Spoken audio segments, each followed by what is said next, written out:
Olá, está começando mais um programa News e Comunidade. Hoje nós vamos conversar sobre a Revolução Constitucionalista de 1932. Nesta semana, estamos vivendo o feriado de 9 de julho. Você sabe qual é a importância desse momento para a história do nosso estado de São Paulo?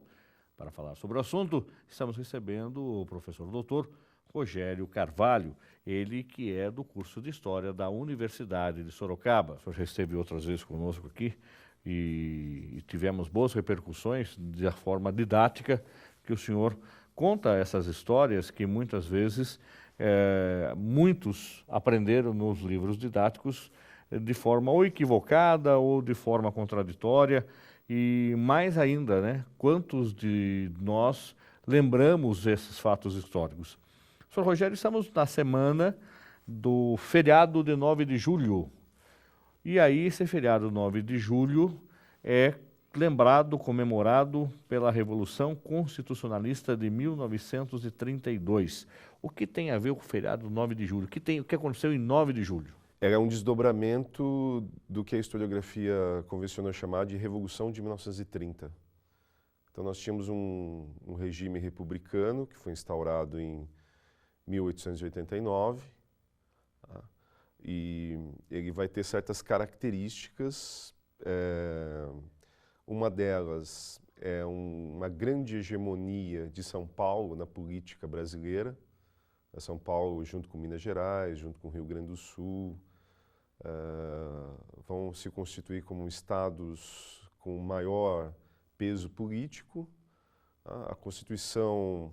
A primeira Constituição republicana no Brasil, de 1891, ela vai ser caracterizada por um grande federalismo, ou seja, uma grande autonomia para os estados, que naquele momento eram províncias no Império, vão ser transformadas em estados no regime republicano. Então, a Constituição de 1891 ela vai colocar uma grande autonomia. Esses estados podiam contrair empréstimos, ter força militar própria, enfim.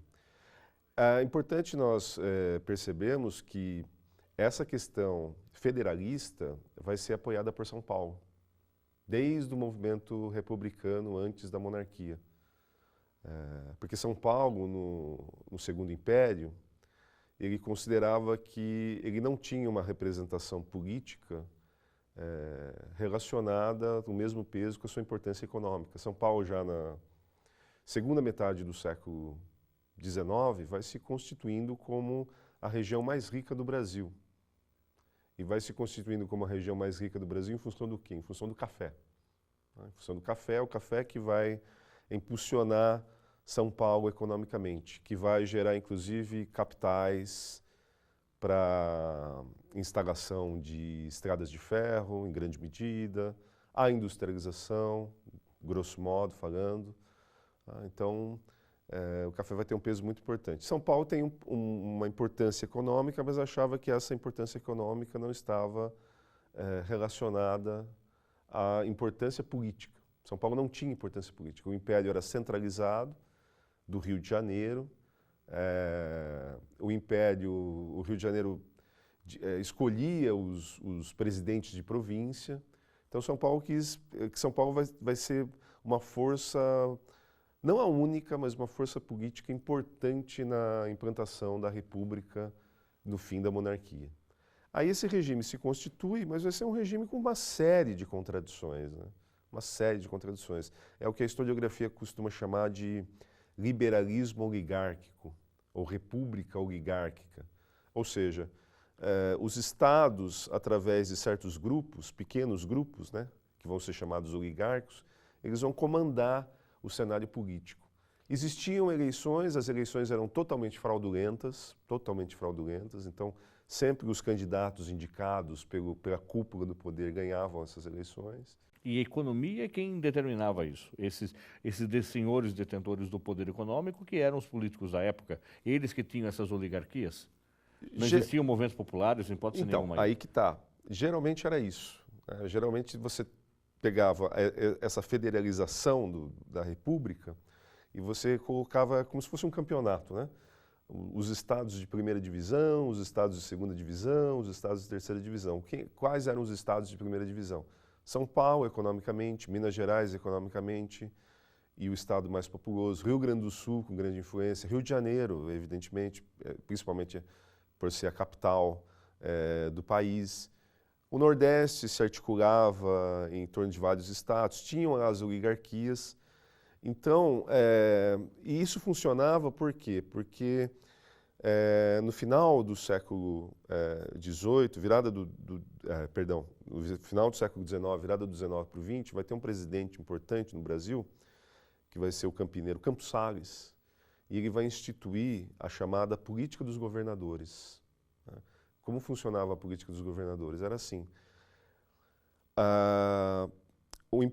as oligarquias do interior do Brasil, das várias regiões do Brasil, tinham que eleger, apoiar as escolhas que a cúpula federal decidia, tanto no âmbito do presidente em si, da escolha do presidente, como dos governadores. Então tinha que colocar também deputados federais e senadores articulados com o governo federal, para acabar com a oposição. Qual que era a contrapartida disso? A contrapartida é que o Campos Sales falou, olha, vocês aí no Rio Grande do Norte, nas cidades do interior, eu não vou, vocês decidem aí. Eu quero saber quem vence. Tem brigas, existiam brigas intra-oligárquicas, às vezes eles brigavam e saía tiroteio para todo lado, né? Mas ele falava, não, eu não quero saber, eu não vou interferir na vida política local de vocês. Eu só quero que quem for o mais poderoso me apoie. É só isso. Essa era a base da política dos governadores. Então é isso que permitia que o jogo político fosse um jogo mais ou menos de cartas marcadas, dentro dessas frações oligárquicas. Então, sempre São Paulo ou Minas Gerais é que comandavam o governo federal. Quando existiam exceções, eram de comum acordo com São Paulo e Minas Gerais. As consequências disso, mesmo a partir da política dos governadores, vai existindo então um tensionamento entre essas oligarquias, né? Essas oligarquias, apesar disso, elas vão tendo a consciência de que elas se constituíam como oligarquias de segunda ou terceira grandeza, e as classes populares completamente sem nenhuma representação política significativa. Se a gente lembrar o nosso grande último presidente da Primeira República, foi justamente deposto pelas forças, né, revolucionárias de 30, o Washington Luiz, paulista de Macaé. Era uma brincadeira que faziam com ele, porque ele fez toda a carreira política dele em São Paulo, no estado de São Paulo, começando como vereador na cidade de Batatais. Mas ele nasceu em Macaé, no Rio de Janeiro, então brincavam com ele, paulista de Macaé. O Washington Luiz tem uma frase que vai entrar para os anais, né, da história. Questão social é questão de polícia.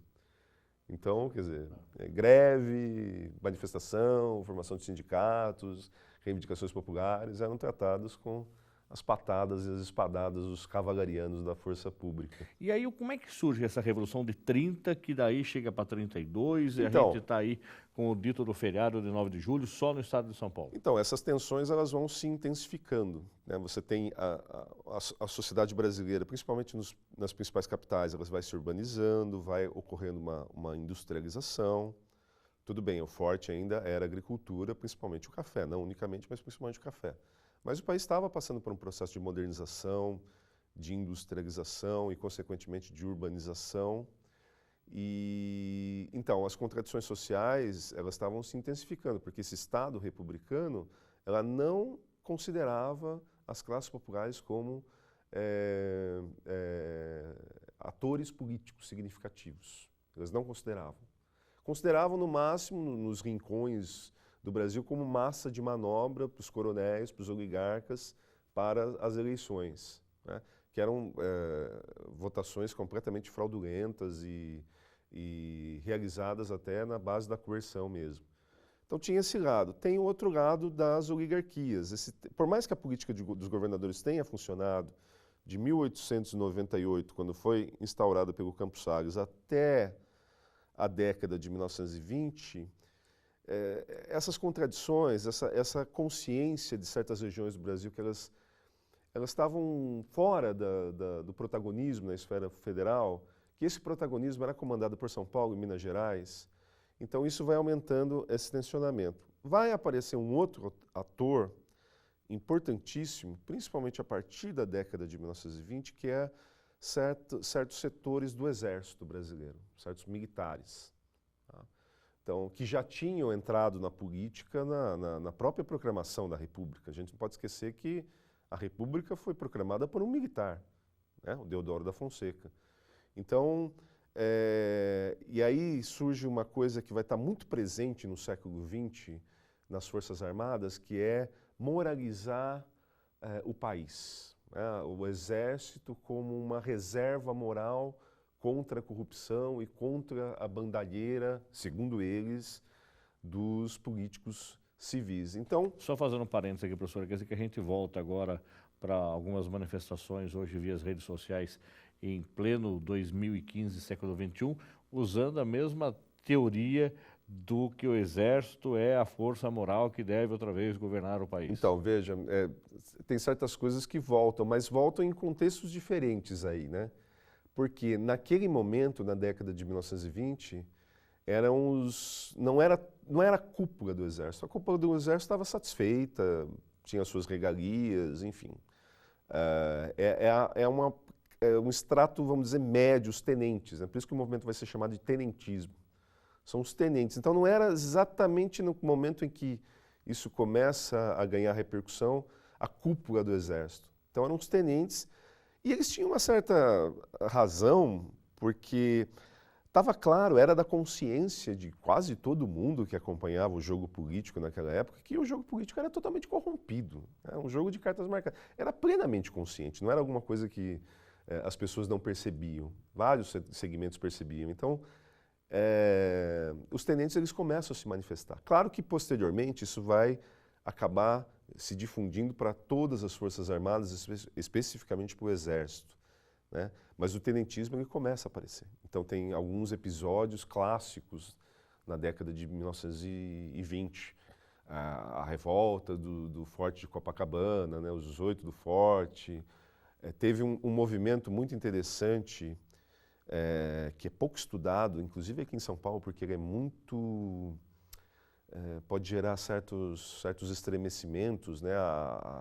A rebelião que vai acontecer em 1924 na cidade de São Paulo, os tenentes invadem e tomam a cidade de São Paulo. Depois a famosa coluna Prestes, Miguel Costa, que se desdobra dessa rebelião em 24 e não vai ser derrotado, e vai se internar na Bolívia. Então você tem basicamente esses três autores, as contradições sociais, as oligarquias descontentes e setores do Exército. Aí vai ter uma eleição, que é a última, na verdade, campanha eleitoral da chamada Primeira República, ou como ela vai ficar conhecida posteriormente como República Velha, que vai colocar de um lado o candidato que o Washington Luiz vai indicar, que é o Júlio Prestes de Albuquerque, o Julinho. Né? De Itapetininga. Exatamente, que era, na época, presidente de Estado. Na época se chamava presidente de Estado, não governador. Ele era governador. Minas Gerais não concorda. Minas Gerais quer lançar o seu governador Antônio Carlos, de Andrada, que é lá da família dos Andrada, lá atrás. Então, você tem uma grave separação, uma grave cisão no bloco hegemônico federal, né, que é Minas Gerais de um lado, São Paulo do outro. Aí, em função disso, vai acontecer uma dissidência importante e dessa dissidência vai se formar a Aliança Liberal. A Aliança Liberal vai lançar como candidato Getúlio Vargas, como candidato e vice-presidente João Pessoa. Getúlio era de onde? Rio Grande do Sul. Ele fez toda a carreira política dele no Rio Grande do Sul. Ele foi deputado, ele foi governador e ele vai ser, por incrível que pareça, ministro da Economia do Washington Luiz por um período. Ele fez parte do governo Washington Luiz. Só que aí tem essa cisão. Então, a Aliança Liberal vai ser apoiada pelo Rio Grande do Sul, pelo Minas Gerais, pela Paraíba e outros estados. E São Paulo, por outro lado, vai comandar outros setores, outras regiões. Mas quem é eleito? Getúlio Vargas? É eleito Júlio Prestes. Júlio Prestes. Claro, por mais uma eleição fraudada. Sim. Só que acontecia uma coisa interessante na Primeira República, porque a eleição era em março. e a posse era em novembro. Né? A eleição Esse hiato tinha esse temporal. ato aí que era sempre contraditório, só que aí foi fatal. A eleição acontecia em março e o candidato tomava posse em 15 de novembro. Entre a eleição e a vitória do Júlio Prestes, que foi reconhecida, mas não tropo, né? Foi reconhecida, porém não muito. O descontentamento estava claro. Setores da Aliança Liberal falaram, olha, pela via institucional não será mais possível nós republicanizarmos a República. Tinha muito essa visão, né? Eu sou republicano, mas essa não é a minha república. Essa é uma república corrompida, absolutamente corrompida. Então, entre a eleição do Júlio Prestes em março e a posse dele em novembro, estoura o processo revolucionário em outubro, em 3 de outubro, e no final de outubro as forças revolucionárias depõem o Washington Luiz e o Julinho não. Ele ganhou, mas não levou. Agora, o que tem o 9 de julho? O que aconteceu no 9 de julho? 9 de julho, então, é um desdobramento disso. Você tinha mesmo em São Paulo, como que era a estrutura política da Primeira República? Eram os partidos republicanos. Na estruturação do Campos Salles,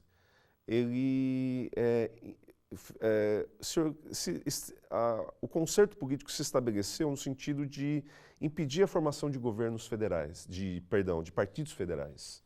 Existiram alguns, mas esses projetos não foram adiantes. Estava dentro dessa ideia de federalização, né? Oligarquias comandando invariavelmente todos os estados. Então, cada estado tinha o seu partido republicano. Cada estado tem o seu partido republicano.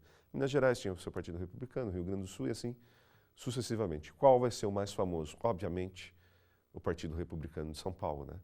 O famoso PRP, Partido Republicano Paulista. Só que como esse jogo político estava atingindo um alto grau de desgaste, estava desgastado, muito desgastado, em função da República realmente não ter significado grandes transformações sociais, como até alguns republicanos lá do final do século XIX acreditavam. Então, mesmo as classes médias, as classes médias urbanas, vários setores, né, viam o regime republicano como uma coisa absolutamente desgastada, corrompida. E acontece uma cisão, inclusive em São Paulo, que vai ser a formação em 1926 do Partido Democrático. Então, até mesmo setores das elites, frações das elites paulistas, fundam o Partido Democrático contra o PRP. Nós vamos ter apoio, inclusive num jornal como o Estado de São Paulo, os mesquitas apoiam. Né? Os mesquitas apoiam o Partido Democrático. Para nós termos uma ideia de como o regime republicano, mesmo em São Paulo, estava desgastado. O Partido Democrático ele vai compor a Aliança Liberal. Está lá na campanha a favor do Getúlio Vargas. O Getúlio Vargas não é eleito institucionalmente, tem a Revolução, depõe-se o Washington Luiz, e aí começa o momento do governo provisório. E aí São Paulo espera. Só que no governo provisório, ou seja, entre 1930 e finalzinho de 1931, começa um desgaste entre as forças políticas paulistas, as frações das elites paulistas e esse governo provisório. Porque esse governo provisório ele vai ser marcado por uma ambiguidade. Como ele é provisório, o que ele pretende? Então, tinham forças mesmo dentro desse governo provisório. Uma das forças eram essas frações oligárquicas descontentes com a hegemonia de São Paulo.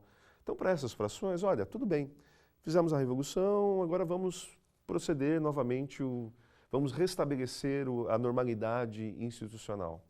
Mas existiam os tenentes eles vão se incorporar ali ao movimento e ao governo provisório. E o que os tenentes defendiam? Os tenentes defendiam, mesmo que de maneira não muito clara, não muito coesa, porque eles não tinham um programa político estabelecido, mas eles defendiam a continuidade do processo revolucionário, a instauração de leis trabalhistas, ou seja, uma instauração pelo Estado de leis trabalhistas, que tinham sido colocadas, algumas delas na década de 1920, mas não pegaram. Não pegaram por quê? Não tinha um apoio efetivo do Estado brasileiro. Então os tenentes defendiam isso. E defendiam de maneira clara, olha, precisamos acabar com essa hegemonia de São Paulo. Precisamos derrubar essa plutocracia paulista à frente do Estado brasileiro. Então, quando os paulistas eles perceberam isso, e nesse meio tempo também, todos os governadores foram depostos, e aí o governo federal começa a colocar interventores para comandar os diferentes estados. E o Getúlio Vargas coloca um pernambucano para comandar São Paulo, né, o João Alberto, um pernambucano. E aí começou, né? E os próximos interventores também vão ser todos fora de São Paulo. E aí isso começa a irritar a elite paulista. A elite política econômica de São Paulo, caramba, o que significa isso? É uma expressão que estão tentando tirar o nosso protagonismo político. E até onde vai esse regime provisório? Precisamos, então,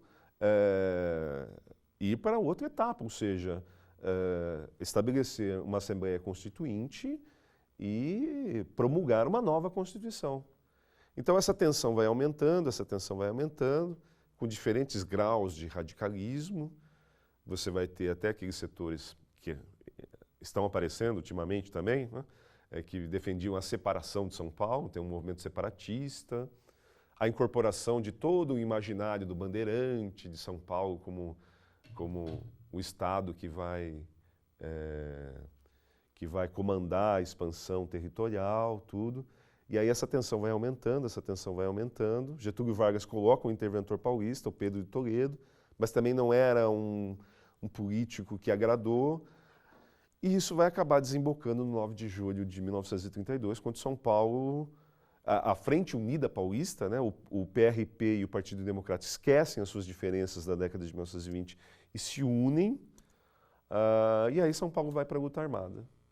Então a data é o start disso tudo. O start é 9 de julho. São Paulo, porque essa ambiguidade do regime, do período provisório, chamado período provisório, vai também irritar outros estados. Então o Rio Grande do Sul também estava tendo uma certa ambiguidade com relação aos rumos do governo federal, Minas Gerais talvez, Mato Grosso talvez. Então São Paulo contava com o apoio desses outros estados, mas na hora H todos recuaram, São Paulo foi à frente e começou o processo de guerra civil, o processo que eles vão chamar de revolucionário. Contra o governo federal. Contra o governo federal. São Paulo entrou em guerra contra o governo federal. Tá, então nós chegamos até esse momento do 9 de julho. Mas os desdobramentos desse fato? O que é o MMDC? Existe o MMDC-A? Nós vamos falar daqui a pouco sobre isso no próximo bloco.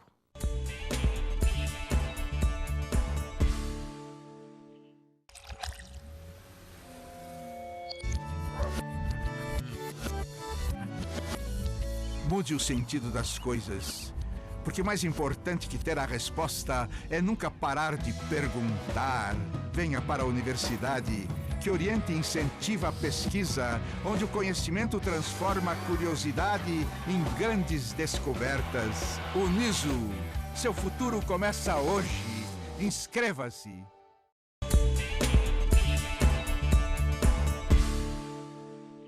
Estamos de volta com o programa Uniso Comunidade.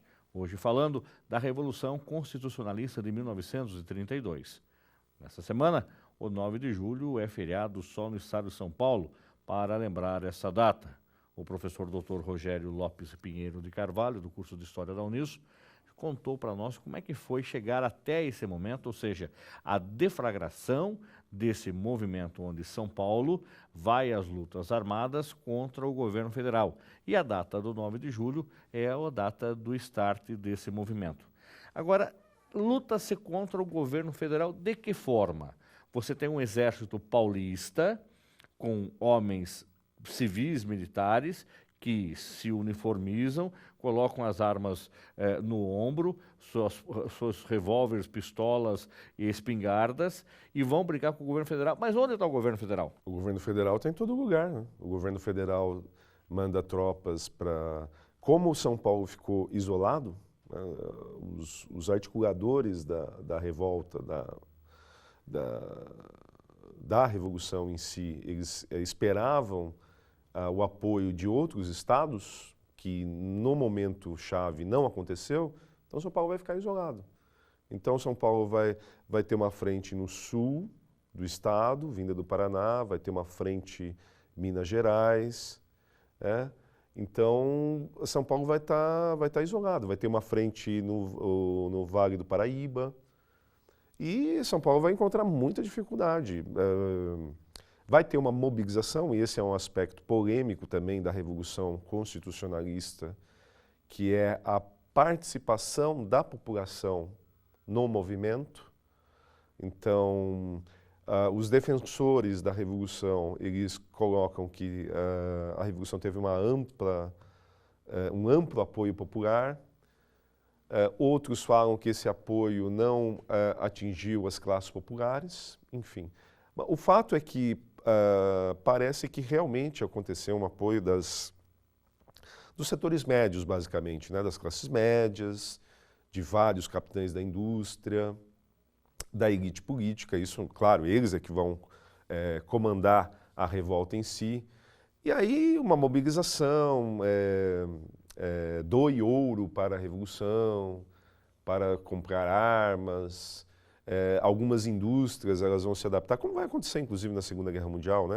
Muitas indústrias elas se adaptam, elas produziam um certo produto, elas passam a produzir balas o armamento, né? Algumas indústrias paulistas vão por essa direção, Agora, vão tomar essa decisão. O movimento ele atinge também a classe estudantil? Ou não? Atinge em parte a classe estudantil, atinge em parte. Se a gente pensar o seguinte, né? Em São Paulo não existia universidade, existiam faculdades de Direito, enfim. Tem um apoio, sim, tem um apoio dos estudantes. Né? Talvez apoiando não... o Estado ou apoiando a Revolução Constitucionalista. Né? Apoiando a Revolução Constitucionalista. Mas do ponto de vista militar, nós vamos ter... São Paulo não vai ter grande resistência, né? Vai ter a região lá de Pouso Alegre, algumas escaramuças aqui nas cidades do interior, mas São Paulo vai ver que não teria condições militares, não teria efetivamente condições militares para enfrentar o exército brasileiro ou as outras forças federais, né? Então por isso que a batalha vai de julho, agosto e já em setembro São Paulo vai se render, as forças paulistas vão se render. Houve muitas mortes? Muitas baixas? Aconteceram baixas, aconteceram. Mas se a gente pensar uma batalha, uma guerra realmente dura, existiram mortes, mas não um número significativo. Agora, como é que surge o movimento, ou que momento do conflito aconteceram a morte do Martins, do Miragaia, do Drauzio de Camargo, que gera uma sigla MMDCA? Então, essa morte acontece e vai ser um símbolo, né, do movimento também, porque existiam setores no estado de São Paulo, antes da deflagração do movimento em 9 de julho, que apoiavam o governo federal. Então existia uma organização chamada Legião Revolucionária, que ficava em São Paulo. Então é interessante a gente perceber que, mesmo São Paulo, politicamente, se perceber como o grande derrotado da Revolução de 1930, existiam em contrapartida setores, organizações, até tentando se constituir como partidos políticos que apoiavam, continuaram apoiando a Revolução de 1930, a chamada Revolução de 1930. E aí, num determinado momento, um grupo de estudantes tenta invadir a sede desses grupos que apoiavam a Revolução de 1930 e mesmo o governo federal. Então há uma escaramuça, há um confronto entre esses setores que apoiavam o governo federal e os paulistas que colocavam que São Paulo não poderia perder a sua hegemonia. Nessa conflagração há um tiroteio, nesse tiroteio esses estudantes acabam morrendo. E eles são mártires. Eles vão ser transformados em mártires. E passado muitos anos, recentemente, a história quer rever essa sigla, onde é inicial dos nomes o Martins, Miragaia, do Drauzio do Camargo, colocando mais a letra A de Alvarenga. A gente tem o direito de mudar a história ou de contar uma outra versão dessa história. Daqui a pouco esse Alvarenga pode aparecer mais que morreu, que alguém também pesquisou, e aí em vez de MMDC, MMDCA, MMDCB, e aí... Não todo o alfabeto. Mais... A história é interessante, ela não muda. O que aconteceu, aconteceu.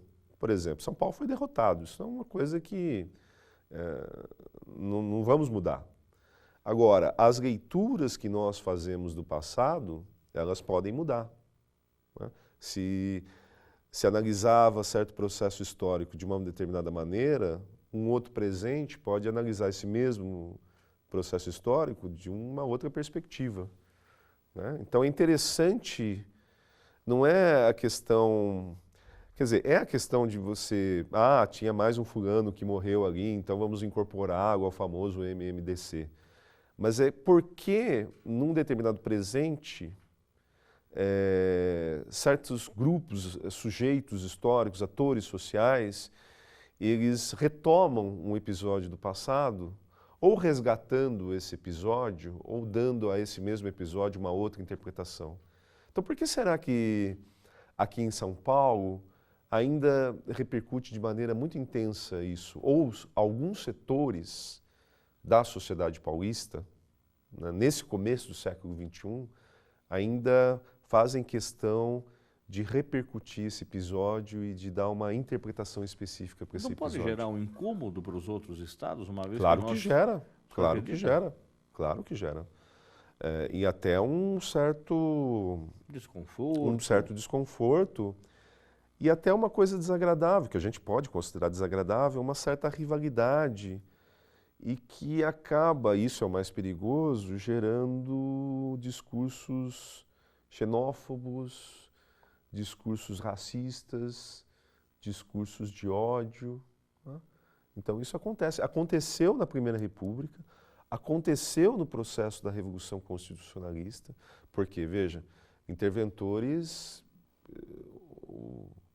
o João Alberto, um interventor de Pernambuco, então começaram a falar mal dos nordestinos, Veja, isso é uma coisa que não vem de agora, né? Já tem um certo passado, então isso é desconfortável.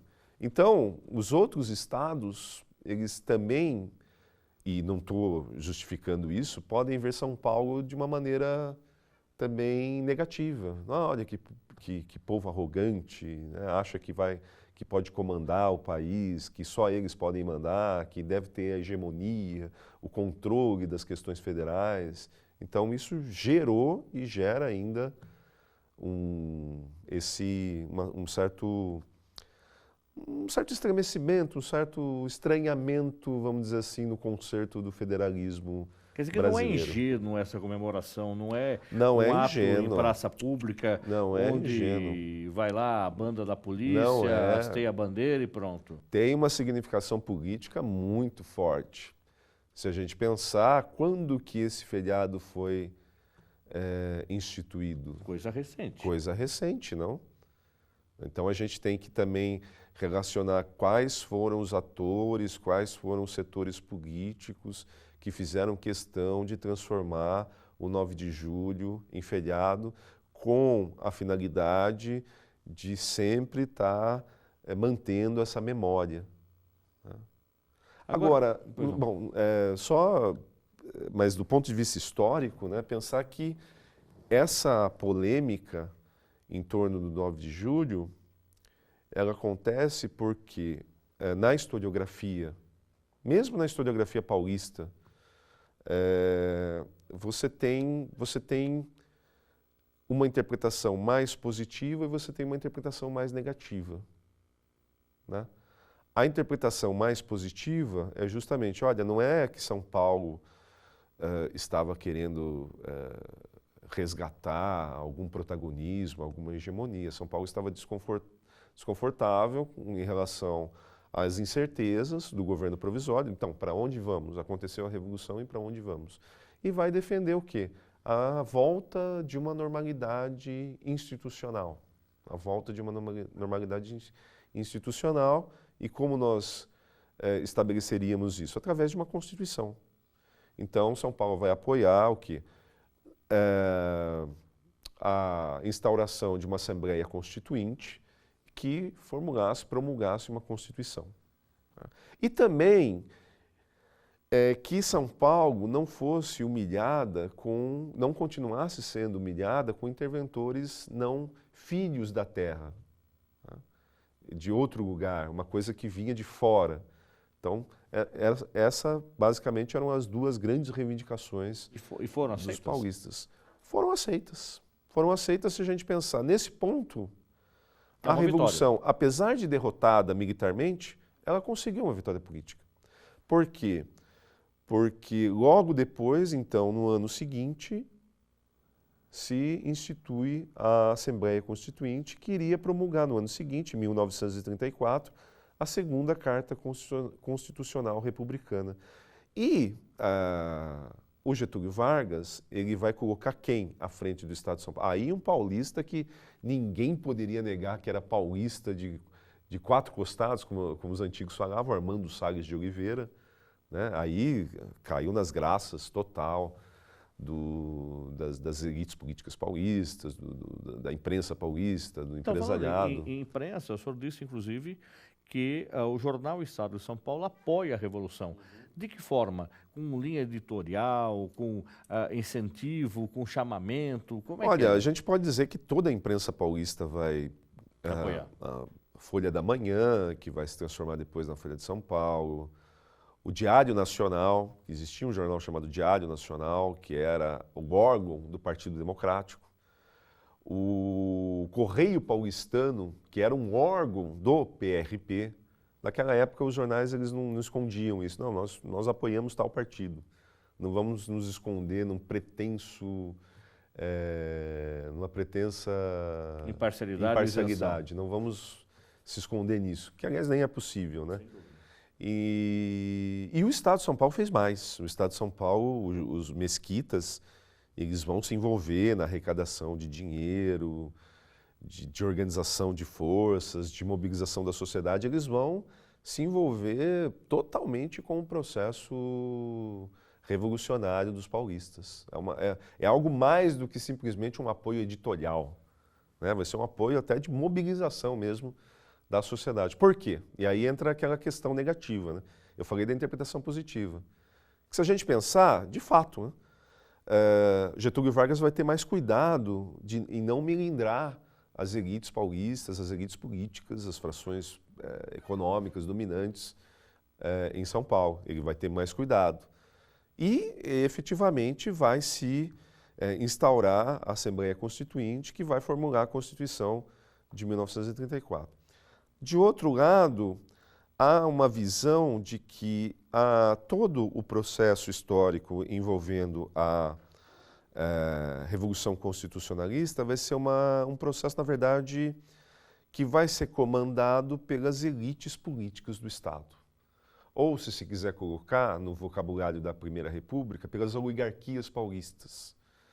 Então, a Revolução aconteceu efetivamente por quê?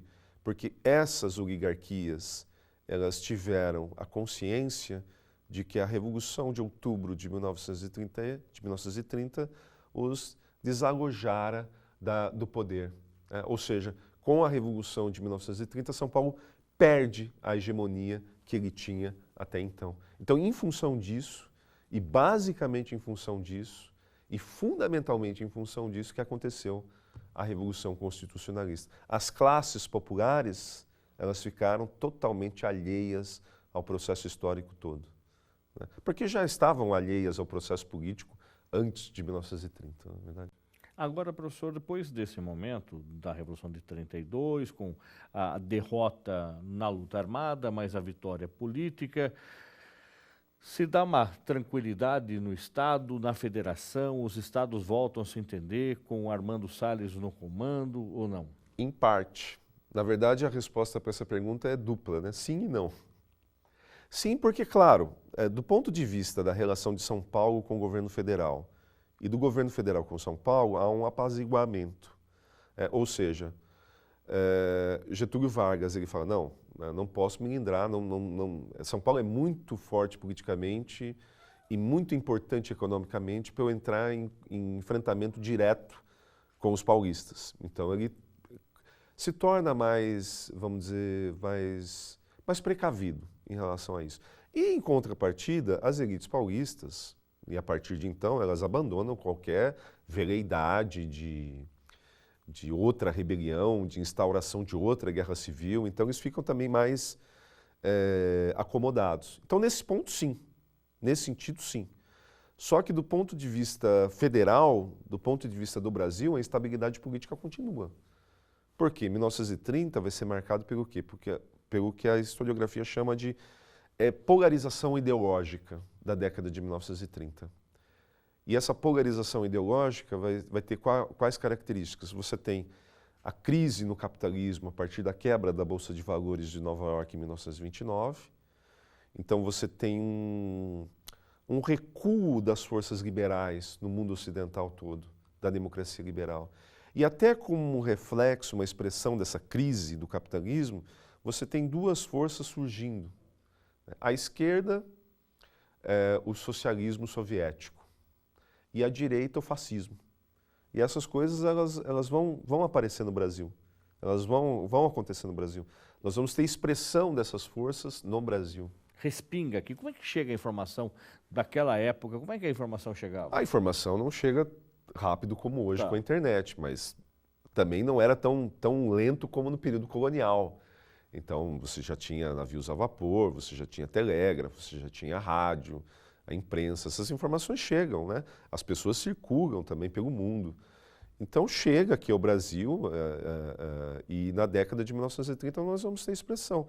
À esquerda, nós temos a Aliança Nacional Libertadora, que é uma frente não exclusivamente comandada pelo Partido Comunista Brasileiro, que tinha sido fundado em 1922, estava na ilegalidade, mas funcionava ali mesmo na ilegalidade, comandada pelo Luiz Carlos Prestes, e nós temos a Ação Integralista Brasileira, os famosos camisas verdes, que vão imitar, não por coincidência, os camisas pretas fascistas do Mussolini, comandadas pelo Mussolini. Então, inclusive a Ação Integralista Brasileira vai ter uma grande repercussão na sociedade brasileira na década de 1930. A gente pode até considerar que o primeiro partido de massas no Brasil foi a Ação Integralista Brasileira. Não era um partido, mas estava se organizando como um partido.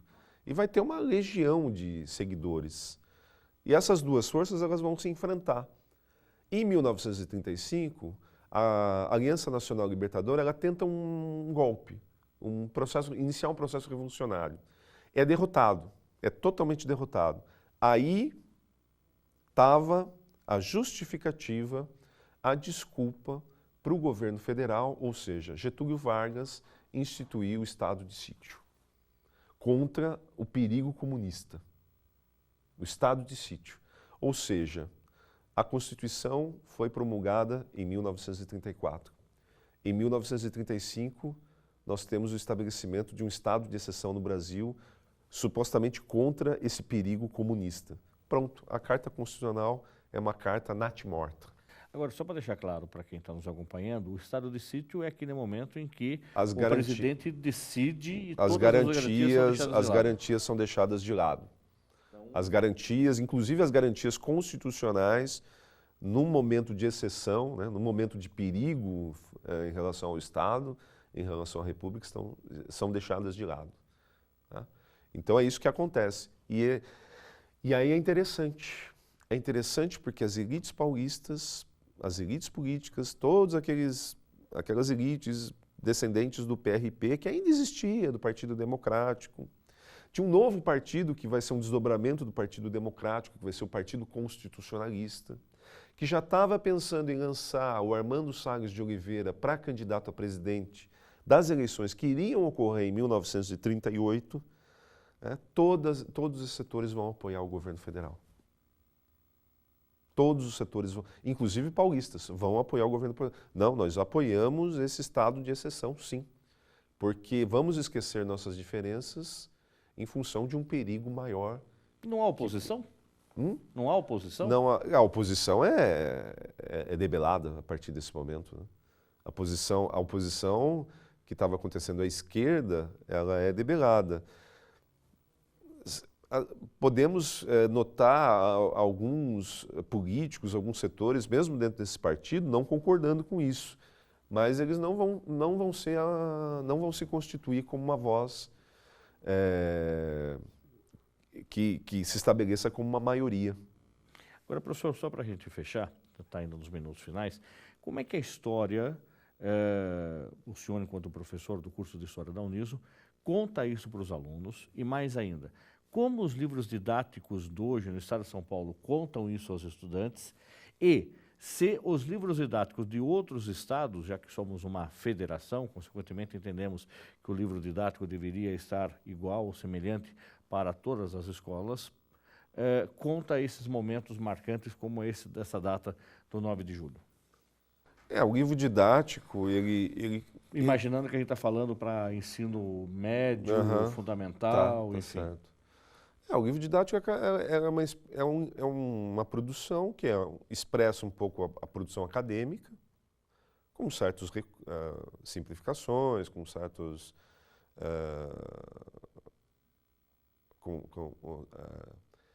a produção acadêmica está já num patamar, né, com certos atrasos, que eu queria dizer, com certos atrasos, e também a sociedade. Então, aqui em São Paulo, a gente tem que separar mesmo a interpretação do 9 de julho de São Paulo dos outros estados. Tá? Então, como alguns livros são produzidos com uma abrangência nacional, então até se coloca essas perspectivas mais matizadas da Revolução Constitucionalista de 1932.